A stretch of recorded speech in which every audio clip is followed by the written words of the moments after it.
Hello. हा hello, मी दादासाहेब होळकर यांचा स्वीय सहाय्यक संख्य बोलतोय. आता दस्तूर खुद्द दादासाहेब बोलतील. मालक काय बोलणार दादासाहेब?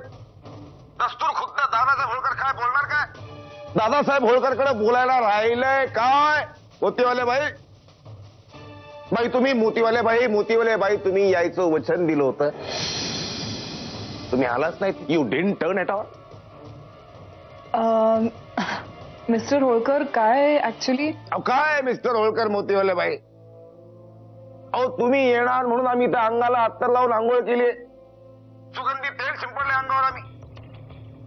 अहो तुम्ही येणार म्हणून ह्याच प्रकारचे 3 नवीन ड्रेस शिवायला टाकलेत, म्हटलं होऊ द्या खर्च, आणि you didn't turn at all. Mister Holkar मी तेच तर, म्हणजे मी काय बोलते ऐकून तर घ्या. काय झालं, मी कोल्हापूरमध्ये आलेच नाही. तुम्ही कोल्हापूरला आलाच नाही म्हणजे तुम्ही कोल्हापूरला आलाच नाही म्हणजे तुमचं असं म्हणणं आहे की तुम्ही कोल्हापूरला आला नाही? हो म्हणजे असं नका करू माय डिअर मोतीवाले बाई, असं नका करू. कारण आम्हाला माहिती आहे आता सुद्धा तुम्ही मुधोळकरच्या घरात बसून आमच्याशी बोलताय. नाही हो, म्हणजे तेच तर मी म्हणते, मी कोल्हापूरला आलेच नाही असं नाहीये.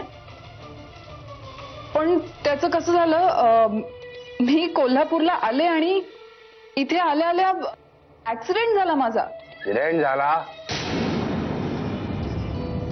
दोनों जवानी के मस्ती में तू तेरा कसूर मेरा कसूर, एक्सीडेंट हो गया परमानेंट हो गया, रब्बा रब्बा काळजी घ्या काळजी घ्या.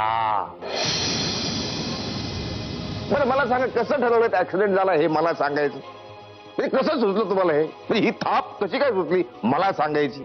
मारा एक थाप अजून. मिस्टर होळकर काय झालं, मी कोल्हापूरला आले आणि तुम्हाला भेटायला निघाले ना, तर त्या घाई गडबडीत माझा पाय घसरला आणि मी पडले. अरे बापरे, अरे बापरे. माझा पाय मोडला, म्हणजे मी काय सांगू तुम्हाला. हा हॅलो नेत्रा. हा दादा. तुम्ही काय मिमिक्री शो सुरू केला का काय? आवाज कसले बदलताय? आणि दादा काय दादा? कारण मी प्रिया नाही, नेत्रा मुधोळकर बोलते.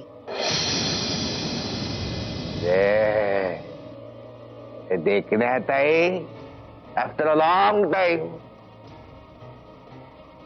काय देखण्यात आहे? अहो दादाला तुम्हाला भेटावंच वाटतं आणि देखण्यात येतच नाही. पण आता आहात कुठे तुम्ही? मी कुठे ते सोडा, तुम्हाला एक खूप महत्वाची बातमी द्यायची होती म्हणून फोन काढून घेतलाय मी. तुमची ही प्रिया आहे ना, तिला काहीही झालेलं नाही, दडदाकट येते. मिस्टर होळकर तुम्ही प्लीज तिचं काही ऐकू नका. ती खोटं बोलतेय. उद्या 10 वाजता बरोबर 10 वाजता तुम्ही इथे बरोबर 10 वाजता तुम्ही इथे नाही आलात तर बरोबर 10:16 मी बरोबर तिथे पोहोचे. बरोबर बरोबर. जय तांबडे बाबा.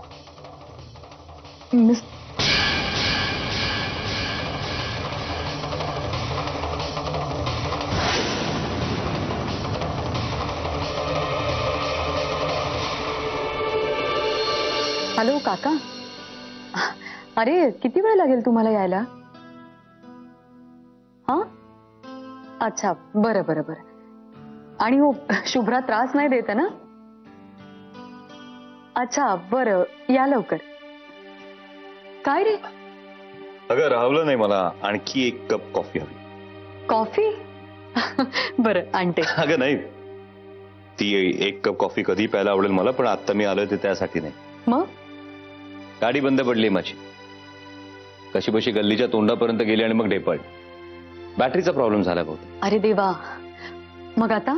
तुमच्या ओळखीचा कोणी मेकॅनिक आहे का? म्हणजे त्याचा नंबर वगैरे मिळाला तर. काय, मला इथलं काहीच माहित नाहीये. हो, बाबांच्या डायरीत असेल. मी बघते. आलेच. अरे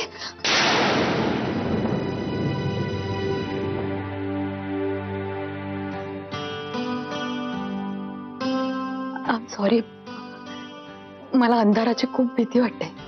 ओके, मी आहे ना, घाबरण्याचं काय कारण?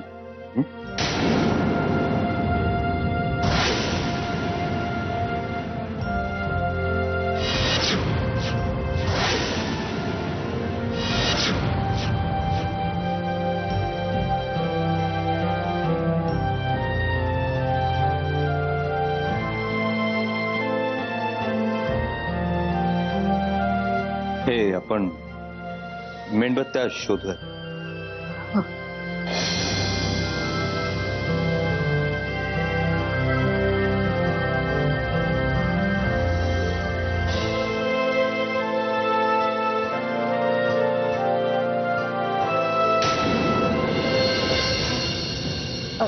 सत्या, अरे मला जरा महत्व. चष्मा?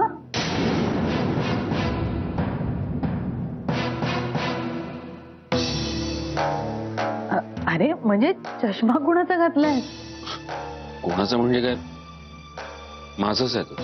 तुला चष्मा कधी लागला? अगं हा काही नंबरचा चष्मा नाही, रीडिंग ग्लासेस आहेत. Reading glasses? आई, मी लॅपटॉपवर काम करतो ना दिवसभर, मग मी हा चष्मा वापरतो त्रास होणे म्हणून. एनिवे तू बोल ना, तुला काय सांगायचं होतं? प्रिया अजून आपल्याकडेच आहे.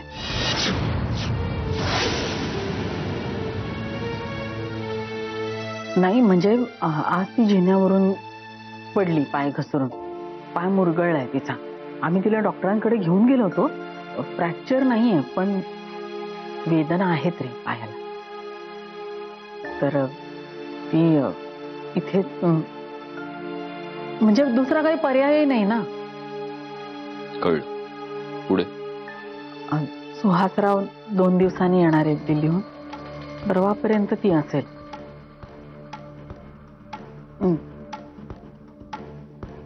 ठीक आहे. सत्या, चिडला आहे? तुझ्यावर अजिबात नाही, स्वतःच्या नशिबावर खूप.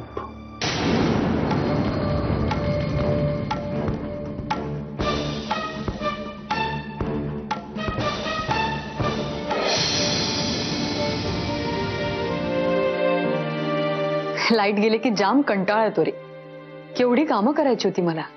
बाबा यायच्या आधी त्यांचा ज्यूस तयार करून ठेवायचा होता. सगळंच राहिलं.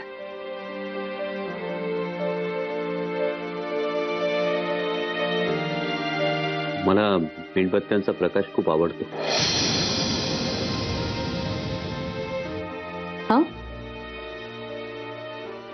हे मेणबत्त्यांचा प्रकाश आवडतो मला.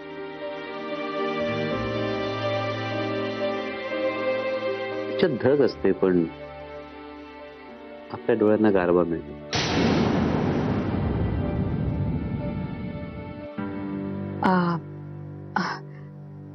स्वप्नील, तुला जायचं असेल तर जा प्लीज.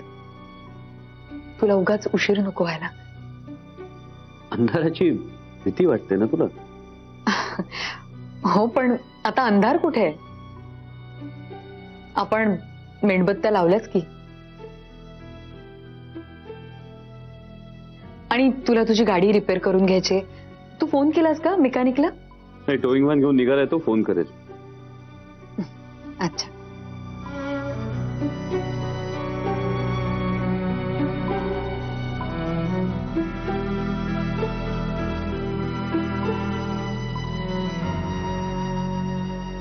मेणबत्तीच्या प्रकाशात गोष्टी किती वेगळ्या दिसतात ना.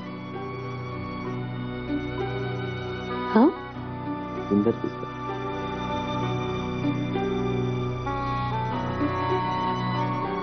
हो ना. कारण एरवी स्वच्छ प्रकाशात आपल्याला दोष स्पष्टपणे दिसतात. मेणबत्तीच्या मिणमिणत्या प्रकाशात दिसत नाहीत ना, म्हणून. असं काही नाही. एरवी स्वच्छ सूर्यप्रकाशात गोष्टी नितळ दिसतात आणि या मिणमिणत्या प्रकाशात गूढ.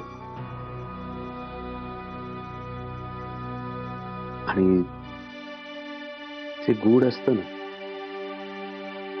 नेहमी हवं हवंसं वाटतं.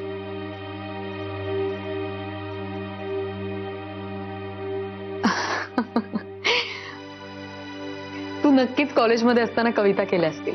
कधीच नाही. पण आता कवीसारखंच बोलतोयस. वातावरणाचा परिणाम असेल कदाचित.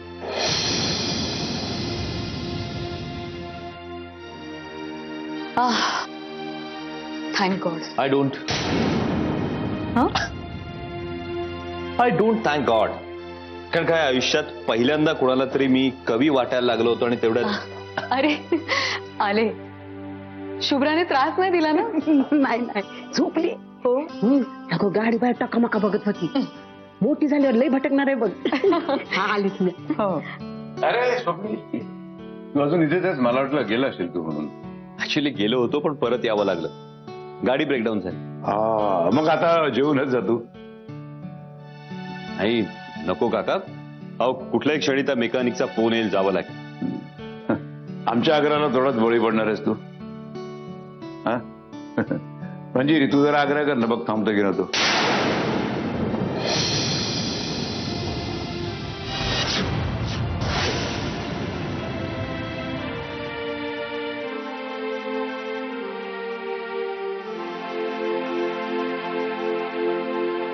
अगं तुझ्या हातच्या स्वयंपाकासाठी थांबेल तो. त्या दिवशी किती तारीफ करत होता तुझ्या हातच्या स्वयंपाकाची. काय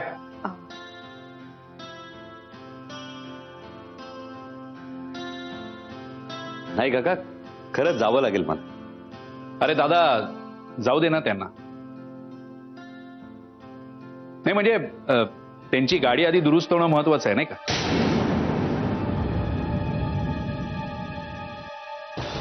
आणि मंजिरीच्या हातचं जेवण कुठे पळून चाललंय काय? Excuse me. हॅलो. हो आलात का तुम्ही? येतोय लगेच. काका तो मेकॅनिक टोईंग व्हॅन घेऊन आलाय, जावं लागेल. ठीक, येतो. बाय. बाय.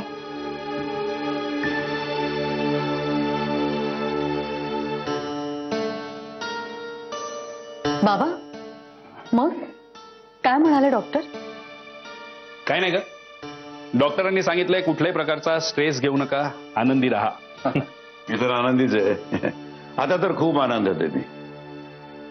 फायनली सगळ्या गोष्टी माझ्या मनाप्रमाणे घडतात ना. म्हणजे कुठल्या गोष्टी? अरे बेटा, जरा पाणी आणतेस का तू? सॉरी, मी विसरले. आणते. काय शिवराज भाऊ, तुम्हाला आनंद झालेला दिसत नाहीये. दादा तू बरा होतोयस ना, यातच मला आनंद आहे. हे बघ, स्वप्नील आणि मंजिरी दोघांना एकत्र बघून मला खरंच खूप बरं वाटलं. तुला सांगतो शिवराज दादा, मग डॉक्टरांनी आणखीन एक गोष्ट सांगितली, कमी बोला.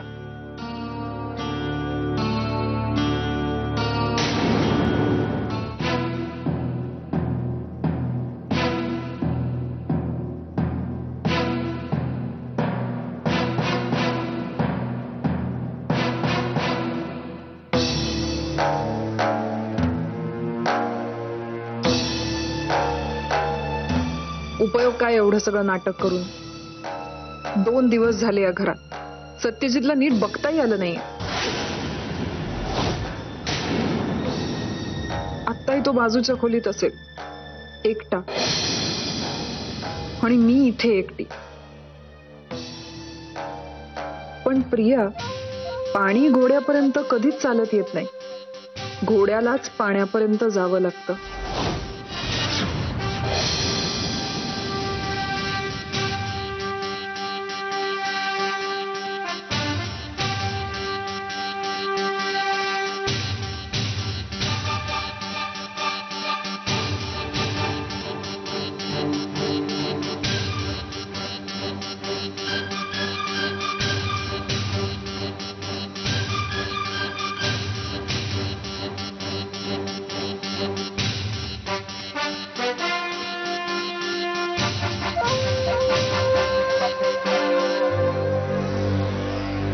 या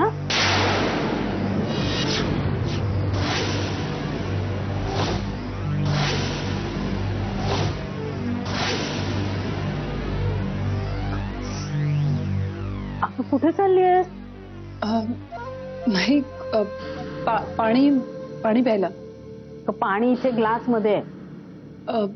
हो पण मला मला थोडं गरम पाणी हवं होतं. काय झालं, घसा थोडा खवखवत होता म्हणून म्हटलं गरम पाणी करून घ्या. अगं पायात कळा जात आहेत तुझ्या, तू चालत जाणार आहेस का किचन पर्यंत? मी घेऊन येते पाणी. मावशी अगं काय तू कशाला जातेस? काय आहे, थोडी पायाची हालचाल केलेली बरी, नुसतं आराम करून सुद्धा. पुरे हालचाल करायला निघाले. चल बैस इथे, हालचाल करते. चल. अगं बघ चालता येत नाही सरळ आणि पाणी आणायला निघाले. ऐक सावकाश. दुखतंय का? नाही ठीक आहे. बरं मी तुझ्यासाठी पाणी घेऊन येते. इथून हलशील तर याद राख. अगं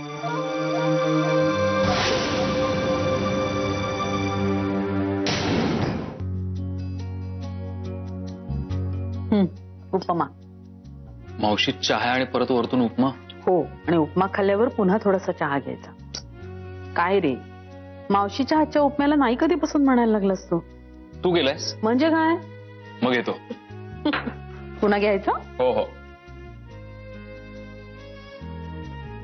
तुझ्या मित्राला काही वेळ नसतो. सकाळचा चहा कसा बसा घशाखाली ढकलतो आणि पळ. मावशी त्याच्या मागे व्याप काय कमी आहेत का? यंग सत्य हल्ली चष्मा वापरतो का रे? चष्मा? हो अरे, म्हणजे ऑफिस मधून आला तेव्हा मी विचारलं त्याला डोळ्यावर चष्मा का म्हणून, तर म्हणाला की रीडिंग ग्लासेस आहे असं काहीतरी पुटपुटला आणि आत निघून गेला.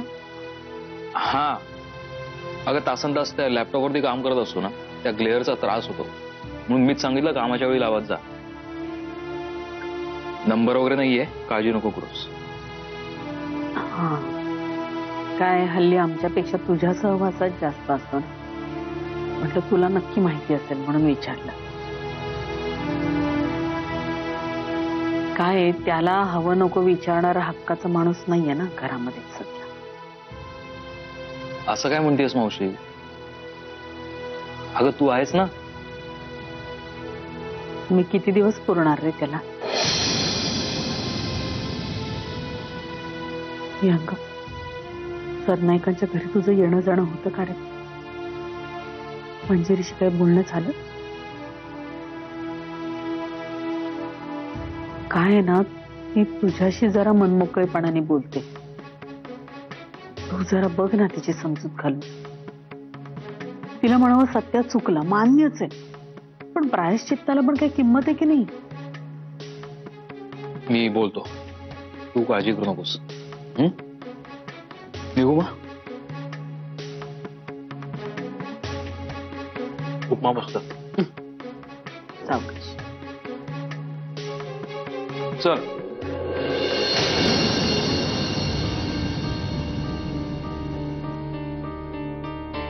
मनू, ऍडव्होकेट महाबळांचा फोन होता. त्यांना तुला भेटायचंय. मला मला कशासाठी? अगं तुझी केस लढवतात ना ते. हो तसं नाही, पण म्हणजे नाही म्हणजे त्यांची तशी तयारी झालेली आहे, पण सबमिशन पूर्वी त्यांना तुझ्याशी प्रत्यक्षात काहीतरी बोलायचं. अच्छा. काही नाही का, म्हणजे काही ज्या गोष्टी घडल्या असतील ना त्या फक्त ते तुला विचारते आणि तुझ्याकडून तुझ्या आणि त्याच्या नात्याबद्दल काही गोष्टी त्यांना जाणून घ्यायच्या बस.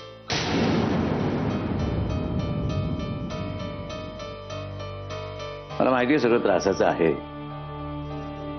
मला माहिती आहे, पण सत्यजित मुधोळकर नावाच्या त्रासापासून कायमची सुटका हवी असेल ना तर हा तात्पुरता त्रास सहन केलाच पाहिजे ना. बाबा प्लीज प्लीज, तुम्ही सतत असं का बोलता त्यांच्याबद्दल? मला खरंच नाही आवडत. काय चुकीचं काय बोलले मी? त्याने तुला त्रास देण्यापलीकडे दुसरं काय केलं मला सांग ना. जाऊ द्या ना, आपण नको बोलूया त्या विषयावर. त्या महाबळींना कधी भेटायचं मला सांगा, भेटून येईन मी. ठीक आहे, मी फोन करून त्यांची वेळ घेतो मी. आणि बघ मनू. हो आले. हे बघ, त्यांच्या पुढे जे काही सांगशील ना ते सगळं खरं खरं सांग बरं का. नाही म्हणजे तुझ्या नवऱ्याचे प्रताप लपवण्याचा प्रयत्न करू नकोस. काय की आपल्या भारतीय स्त्रियांमध्ये एक मॅन्युफॅक्चरिंग प्रॉब्लेमच येतो ना. नवरा किती जरी नालायक असताना तरी सुद्धा बाहेरच्या लोकांसमोर त्याचं चित्र चांगलं उभं करतो तुम्ही. बऱ्याच लोकांना त्याचं कौतुक असतं, मला नाहीये. जो नालायक आहे ना त्याला नालायकच म्हणावं. हो, कळलं मला. आता उगाच एक्साइट व्हायची काहीच गरज नाही. कोण इथे एक्साइटमेंट झालं? मी कुठे एक्साइट झालं? I am cool, perfectly cool. हे तुझ्यात आणि स्वप्नील मध्ये काय बोलणं झालं? काय नाही, इकडच्या तिकडच्या गप्पा. बरं हो, काल विहंग भाऊजी आले होते. म्हणजे तोवर स्वप्नील निघाला होता. विहंगराव इथे आले होते? हो, खरं तर तुम्हालाच भेटायला आले होते. थोडा वेळ थांबले, मग गेले. विहंगराव तुझ्या आणि स्वप्नील मध्ये? एक मिनिट, मी दूध ठेवलंय उकळायला. माझ्या खरंच लक्षात नाही राहिलं. कम्प्लिटली विसरले मी. कमाल झाली वेंधळपणाची.